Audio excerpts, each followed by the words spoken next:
All right then, so Egypt and Russia, they continued their talks in Moscow on Monday. They include the ministers of defense and foreign affairs of both countries, and these are meant to review bilateral ties and coordinate efforts and a range of challenges across the region. As CGTN's Yasser Hakim now reports, the talks in Moscow have revised the economic cooperation between these two as well.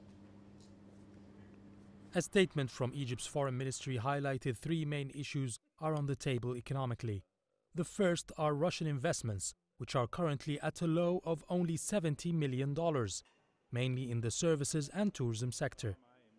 A new Russian industrial city is expected to boost Russian investments in Egypt in the next few years. The total investment in that zone would be $7 billion, which is a good start.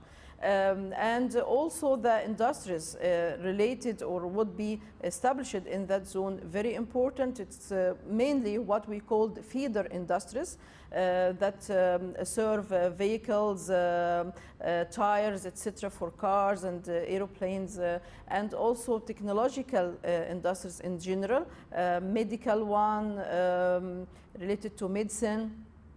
I think also maybe paper, wood. This industrial city is located at the Suez Canal zone. The second issue discussed is the resumption of flights between the two countries last month. It has been a favorable development in their ties. Flights were suspended after a Russian passenger plane went down over Sinai back in 2015. The flight's return will be a boost to the vital tourism industry in Egypt.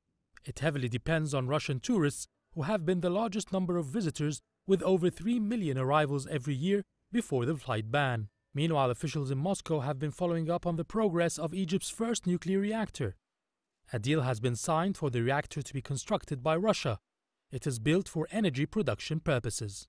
Egypt started to think about mega project providing a huge amount of energy to launch very important and mega development projects both in industry and agriculture fields. The main purpose of it is, as I mentioned, development and providing electricity, a huge amount of electricity for both Egypt and maybe Egypt later on think to export also that electricity maybe to Africa, to North Africa, and maybe to some European countries, why not? The 2+2 meetings in Moscow are between the ministers of defense and ministers of foreign affairs. But the fact that they have touched on the business cooperation is proof of the impact of the economy on the relationship between Egypt and Russia. Yasser Hakim for CGTN, Cairo.